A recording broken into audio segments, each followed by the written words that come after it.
Morning, morning, morning. Good morning. Good morning to you. We want to start a discussion this morning with His Excellency David Comissiong, Barbados Ambassador to CARICOM. And over the last 2 weeks, we've talked about a number of things. I think we focused in the last couple sessions more on what's been happening here in the Caribbean and the offshoots of discussions around Hurricane Beryl and the destruction that she left in her wake.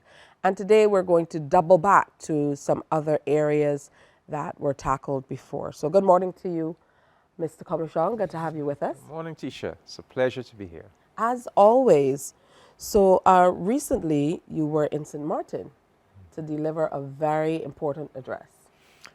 Yes, I was invited by the governor of St. Martin, and St. Martin, that small island in the central northern Caribbean that is divided between France and the Netherlands, Holland, an amazing thing, one small island into two colonies. But I was invited by the Dutch side of the island and by the governor, but the governor is a native St. Martiner.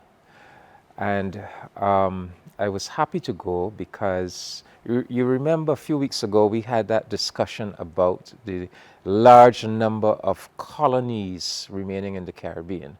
And I had said it's 19. I've since discovered that I missed out Marie Gallant. It's actually 20. Wow. So St. Martin is one of those colonies. So I went there with a message, a decolonization message for St. Martin, but packaged within the reparations message. So my message to them is that the non-independent territories have a special reparations argument for independence, in addition to all the other reasons why they should receive reparations. So fundamentally, that was the message I delivered, and it was important because St. Martin has actually applied to become an associate member of CARICOM. So I wanted to encourage that as well, for them to complete that process and become an associate member. Has there been a poll of sorts among the colonies across the region, particularly the ones who want to become associate or full members of CARICOM, on whether they're ready to move toward independence?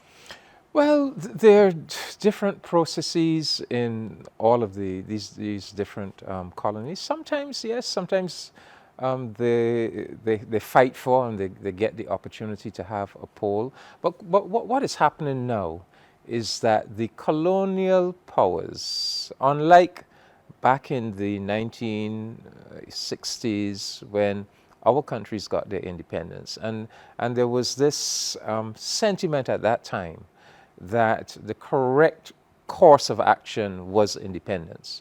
Now the colonial powers that seem to want to hold on to these remaining colonies are selling these territories the idea that we have given you have a certain level, limited level of self-governance, and that is acceptable, and you should be satisfied with that. So quite often when they have these votes, sometimes even full independence is not on the table. Sometimes it's about different categories of limited self-governance. And even the terminology has changed now. They hardly speak about colonies anymore. It's associate territory or unincorporated territory or Offshore territories, department. all types of terms I've heard. Euphemisms. Yeah.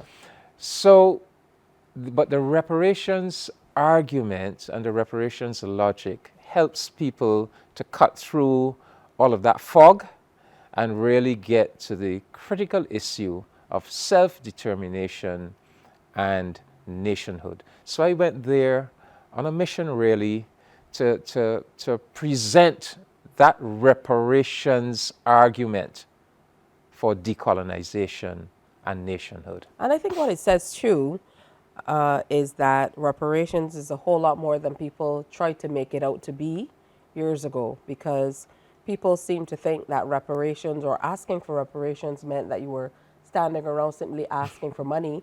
And, that's the furthest thing from what reparations really represents. So let's listen into a part of your presentation on the reparations package and the fact that you said it must include non-independent territories recovering ownership of their national independence. Let's watch. One aspect of or component of a reparations package would have to be very specific to St. Martin, based on the specific situation that the African people of St. Martin find themselves in. What am I referring to? Well, you heard it from some of the speakers. Reparations is about taking us back to the situation that would have obtained if the crime had not been committed. The first speaker explained what Africa looked like in pre-colonial days. In Walter Rodney's How Europe Underdeveloped Africa, there's a very famous passage, and let me just quote it quickly.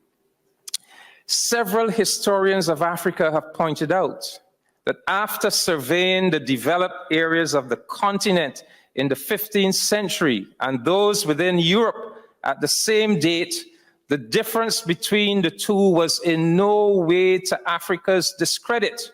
Indeed, the first Europeans to reach West and East Africa by sea were the ones who indicated that in most respects, African development was comparable to that which they knew. To take but one example, when the Dutch visited the city of Benin, they described it thus, quote, "The town seems to be very great. When you enter into it, you go into a great broad street, not paved, which seems to be 7 or 8 times broader than the Warmoes Street in Amsterdam. The King's Palace is a collection of buildings which occupy as much space as the town of Haarlem, and which is enclosed with walls. There are numerous apartments for the princes, ministers, and fine galleries, most of which are as big as those on the Exchange of Amsterdam. They are supported by wooden pillars encased with copper, where their victories are depicted and which are carefully kept very clean. The town is composed of 30 main streets, very straight and 120 feet wide, apart from an infinity of small intersecting streets. The houses are close to one another, arranged in good order. These people are in no way inferior to the Dutch as regards cleanliness. They wash and scrub their houses so well that they are polished and shining like a looking glass." End of quote. That's a Dutch merchant writing about the city of Benin in the 15th century. So if the people of Martinique of St. Martin, have to consider, what does reparations mean to them? Reparations will mean something different. The people of Barbados will have a different conception of reparations than the people of St. Martin, because you're in a different situation. And I would say that one of the components of a reparations package for the people of St. Martin must be to have your own nation, because that's where you started. Before the transatlantic slavery, you were people with nations. You had sovereignty, you had autonomy, you had self-determination. Well, that's just one part of your presentation, but certainly laying the table for, showing them what really was in effect long before the Dutch even went to Africa. Because if you go back to the legal definition of reparations, the reparations compensation or repair package is supposed to be designed to put you back in the position you would have been in if the crime had never been committed. The crime was enslavement. So you heard that description of that city-state in Africa before the crime was committed. So the point is, our African ancestors had their own nations. They had autonomy. They had national self-determination. And surely, the African people of St. Martin, their ancestors were brought to that small island. For centuries, they labored on the sugar and cotton plantations and in the salt pond of St. Martin. Surely, after all of that experience, they must be entitled to nationhood. I mean, their future can't be to be a colonial people ruled by a European power. I mean, you go to St. Martin and you see the police officers on the streets of St. Martin, young European, Dutch police officers policing them.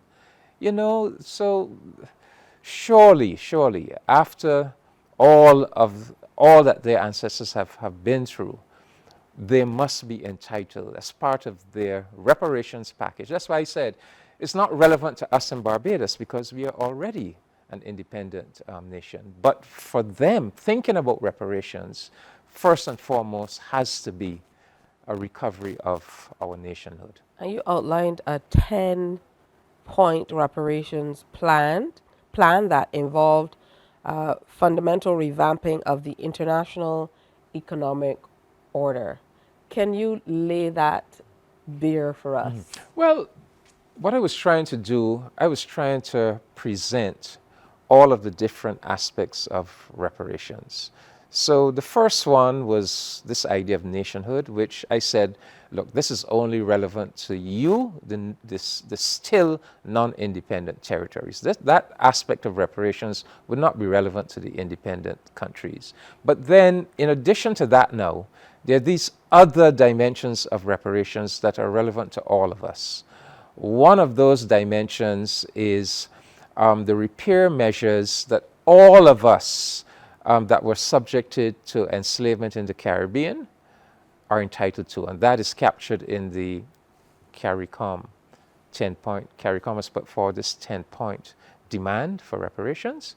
And then beyond the CARICOM 10-point, there's this developing idea that somebody like Prime Minister Motley has been pushing, that even beyond the CARICOM demands, there's this still broader demand for a restructuring of the international economic order, which grew out of those centuries of enslavement and oppression, and which still is inherently unjust to us. So those are two other aspects that I touched upon. And then finally, the final clip that we will probably play today is the part of reparations that has to do with self-repair. All right, so before we get to self-repair, let's listen into this 10-point reparations plan that includes a fundamental revamping of the international economic order. A second aspect or component of a reparations settlement or package, which will be relevant to St. Martin, is the general reparatory justice measures that are appropriate to all of the Caribbean territories based on our common history of enslavement in the Caribbean. And these measures are captured in CARICOM's 10-point reparatory justice plan. You can Google the plan, but they're all there. We must deal with the educational deficit. We must deal with the health deficit, technology transfer, debt cancellation, a repatriation program for those of our people that wish to physically repatriate to the African continent, a special development plan for the remaining indigenous people who still exist, cultural and psychological rehabilitation based on museums and cultural institutions and so forth to make back that connection with our ancestral African culture. And then thirdly, there's a third aspect or component of what a reparations settlement or package would look like that would be relevant to St. Martin. And these are a set of even broader demands that are aimed at achieving a reparatory justice restructuring of the international economic and political order. Because the truth is, the international economic and political order that exists in the world today has its roots in and grew out of those centuries of colonization and African enslavement. And it is an order that is still structurally unjust. It is an order into which the formerly enslaved Black and brown nations and people of the world have been inserted in a structurally subservient and still exploitative manner.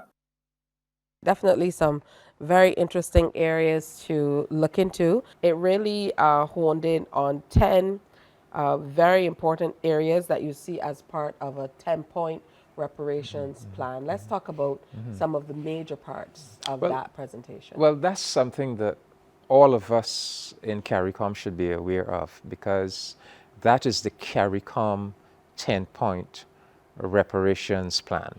So after we set up this CARICOM Reparations Commission in 2013, one of the first things that commission did is to say, well, what would be a relevant repair package for the CARICOM countries, the Caribbean countries? And so they looked at our condition, what damage did these centuries of enslavement and exploitation do to us? And they said, look, we have a public health problem. We have a problem with diabetes and hypertension and all of that comes out of that experience. So we have to deal with health. We have a problem with education, where that whole colonial, they did not put in place, the kind of educational institutions. So we have tried our best, but that needs to be addressed. Technology transfer, they made it during those centuries of colonialism and enslavement. They went to great lengths to ensure that the colonies did not develop technology, that they remained, the high-tech area, and we would be low-tech, just providing raw materials to them. So we said technology, so CARICOM developed these 10 demands that are relevant to all CARICOM countries. So I was saying to St. Martin, so you have this specific demand about nationhood, which is only relevant to you because you are still non-independent. But then, in addition to that, you share in this CARICOM 10-point plan. And then I went even further. So that's number 2. But then number 3 is an additional aspect of reparations that we are still developing, which is the idea that even beyond these 10 demands, there's an even broader demand for a restructuring, a revamping of the international economic and political order, which has its roots in those centuries of enslavement and colonization, and all the institutions that came out of that are really skewed against us, whether the international financial institutions, World Bank, IMF, even the United Nations, and all the terms of trade, the way international business is conducted is very much to the benefit and advantage of the former colonial powers, the European powers, and still to the disadvantage of the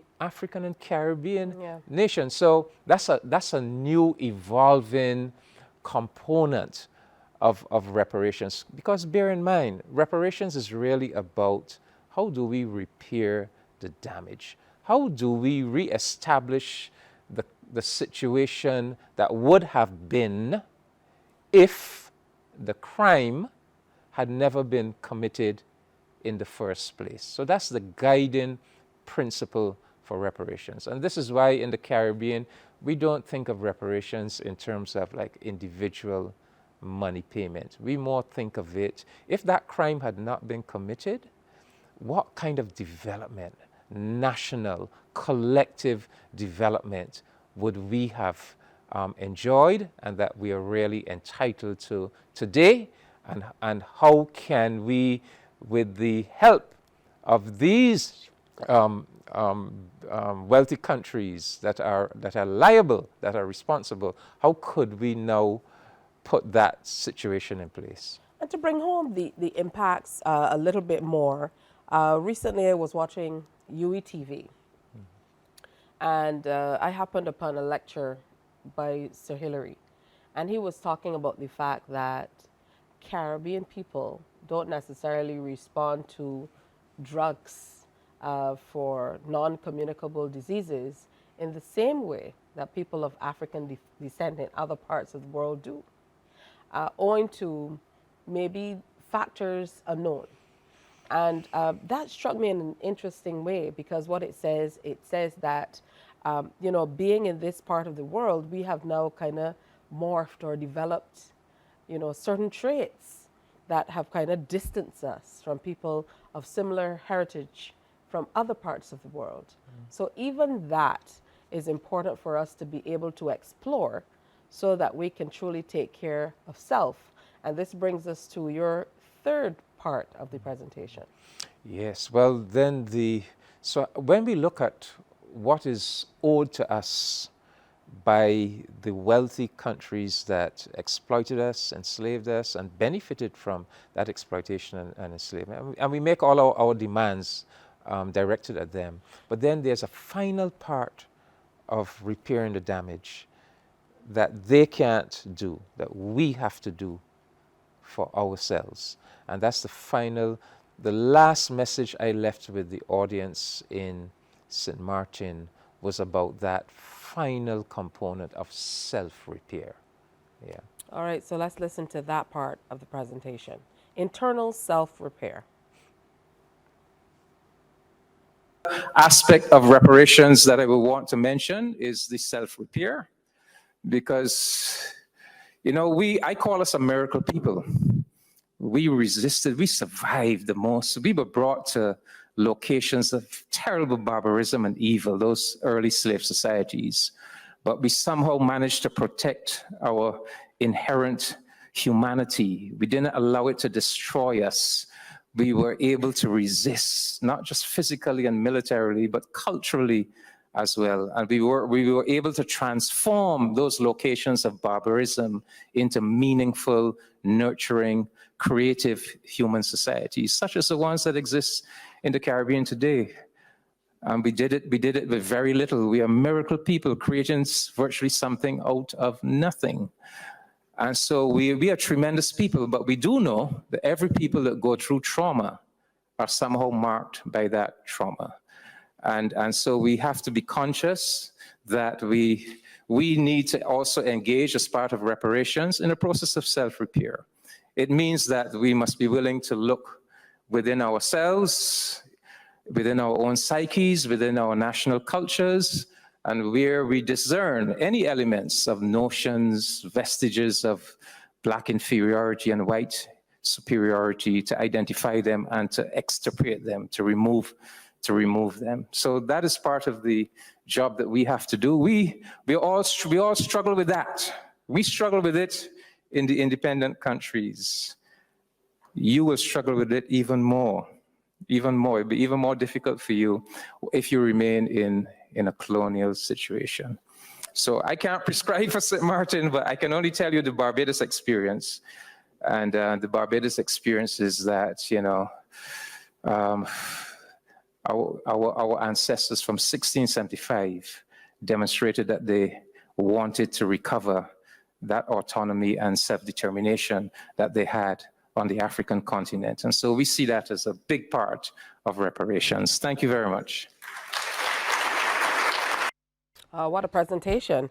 Congratulations on that, first of all, because often when we hear about you leaving Barbados to go to speak, you know, we think that the conversation kind of revolves a lot around, and I've heard these discussions, Caribbean integration on a certain level, these single market and single economy, but there's so much to be covered for the nations of the Caribbean colonized and otherwise. Had no clue there were still 20, but definitely much to talk about. Yeah, I am very conscious that our Caribbean is still the most colonized region in the world. And so I play a very conscious role within CARICOM, pushing this and trying to remind us about this, keep us conscious about this. And so I am there really within CARICOM as an advocate for the associate members of CARICOM that are all still non-independent territories. And I'm an advocate for CARICOM doing more to help its associate members, CARICOM being as willing as we possibly can to reach out to the others that are not yet associate members and bring them into the CARICOM fold. So for example, Martinique is knocking on the door. Barbados and me as Barbados' ambassador, we have been very encouraging, and we have tried to be very helpful to Martinique to help them make that transition into associate membership. And I wanted to do the same for St. Martin because they too have applied to become an associate member. So yes, I'm very much involved in the kind of the nitty-gritty of CARICOM that everybody thinks about, the CSME and all of that. But I'm also pushing CARICOM to even think broader and to have that large historical view of our mission in this region. Our mission must be to totally decolonize our region and unify it, you know, so that we could be a real Caribbean civilization that can stand on its own feet as an area of strength. And finally, that point I was making to them about Barbados and nationhood goes back to the Coffee Rebellion of 1675 in Barbados. 50 years after Barbados was colonized by the British, 50 years, our enslaved ancestors in 1675 said, look, we want our nationhood. So they had come up with an island-wide conspiracy to destroy slavery, to take over the island, and to create a new independent African nation. They had already selected who was to be the king. It was to be King Coffee. They had already carved a stool, a throne, to install him in state.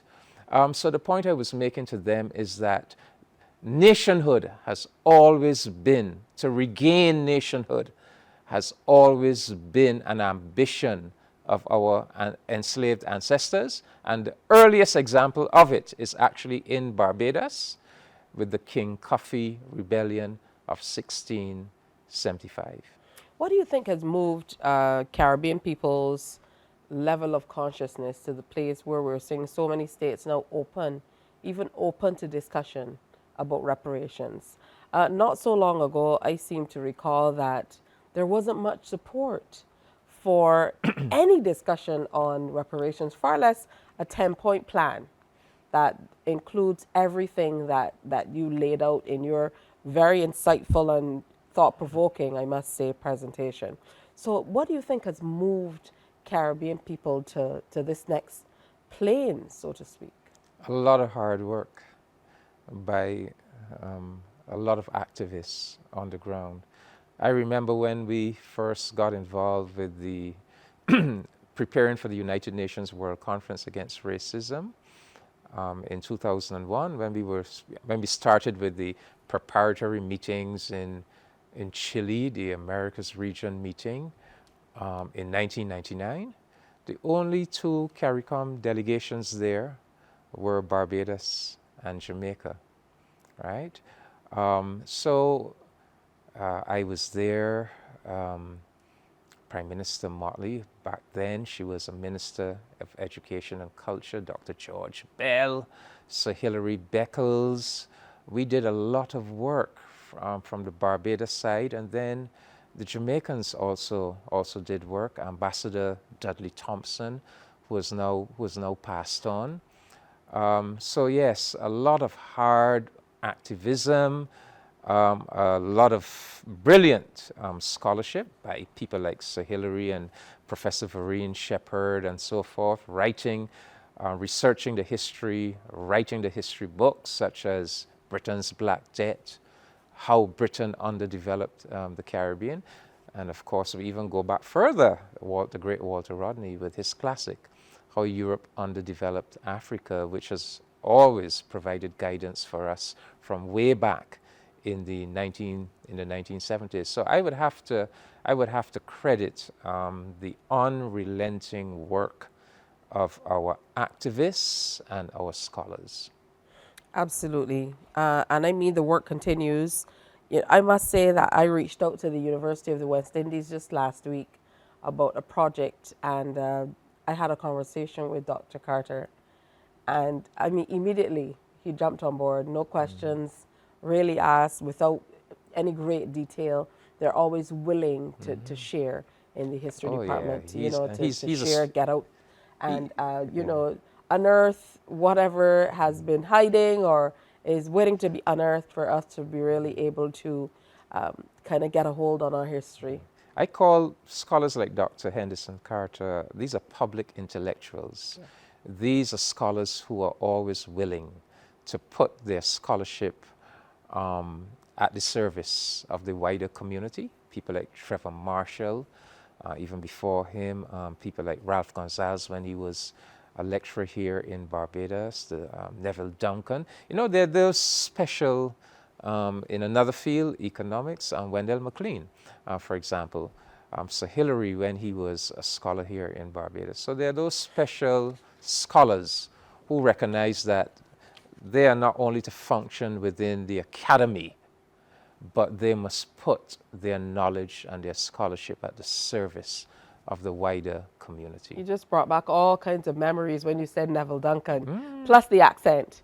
So, very interesting stuff, but it's wonderful that we are indeed having these conversations. Next steps, though, because we have indeed been able to present to an international audience. There's much discussion here in Barbados and in other parts of the region on what we need to do. We're still seeing the fallout in neighboring Haiti with all that's happening based on what we know from history. So next steps, what do we do next? Well, we have a pretty clear vision in CARICOM of where we need to go. We have worked out what our CARICOM Reparations Commission, the part of the work that they need to take charge of, and they are chaired by Sir Hilary Beckles, mind you.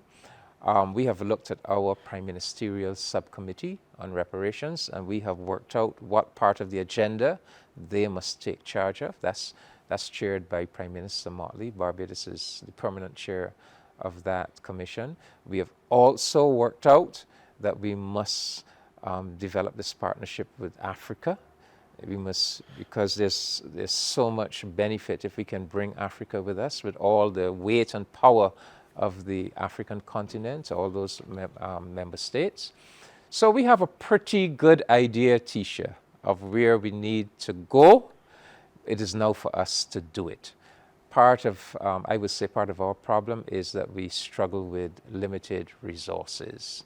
So for example, I would say that the CARICOM Reparations Commission is really under-resourced. It needs financial resources. It needs human resources to do all the things that we want it to do. So I think we're still struggling with that, which is typical within CARICOM, right? We have a very big agenda, but we don't always have the resources that we need to carry out the agenda. But I don't think we have the time for me to go into all the aspects, but we have worked out the CARICOM Reparations Commission. They must deal with below the level of the national governments, because they really can't talk to prime ministers and presidents and so forth, but dealing with whether it's the Anglican Church, the universities that were all implicated in enslavement. They're the ones who must deal with all of those institutions, and they have to work out principles for reparations. So people can't just jump up and say, we are giving you this. No, principles must be worked out, a methodology. How do we arrive at what needs to be given. That's for institutions and families, etc. But at the higher level now of national governments, which is really the main claim for reparations, the national governments of Europe, for example, and we have identified 10 who were implicated. That's work that the Prime Ministerial Subcommittee, because they have to talk to their peers, they have to talk to European heads of government. So we have a pretty clear idea, but the more difficult part is then to put it into operation. Absolutely. I want to thank you for coming in. As always good to have you with us every week, but I know that you have a lot on your plate as well. So you're often traveling and sharing these messages that need to be shared so that we get some movement on a lot of the things that we need across the region. Top of the list, development, so that we're not in a place where, we're constantly utilizing funds earmarked for development in a way that we have to repair based on what's happening in the natural environment. So again, thanks for your time today. It's been my pleasure, as per usual. I look forward to next week's conversation. Excellent. Remember, you can reach out to us if there is something you'd love for us to cover, or if you have any questions for the ambassador. Email us morningbarbados@cbc.bb, and we most certainly will share. Morning, morning, morning. Good morning.